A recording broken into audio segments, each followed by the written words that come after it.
અને આજ ભારતીય જનતા પાર્ટીએ આપણા રબારી સમાજ માટે હમણાં જ વાળીનાથની અંદર જયારે પ્રાણ પ્રતિષ્ઠા હતી, હું અને ગોવાભાઈ સાહેબને આપણા આગેવાનો આમંત્રણ આપવા માટે જયારે દિલ્હી મોદી સાહેબને ગયા, આ ચૂંટણીઓ હતી, બીજી શિડ્યુલ હતું, છતાંય એમણે કીધું કે રબારી સમાજનું વાળીનાથ ધામ છે તો મારે આવવું પડશે,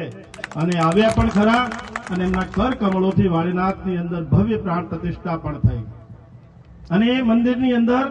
સરકારનું યોગદાન પણ ખૂબ મોટું રહ્યું છે. એ જ પ્રકારે આપણી અમદાવાદની અંદર સમગ્ર ગુજરાતના રબારી સમાજની સંસ્થા એવી રેક્ટ સંસ્થા માટે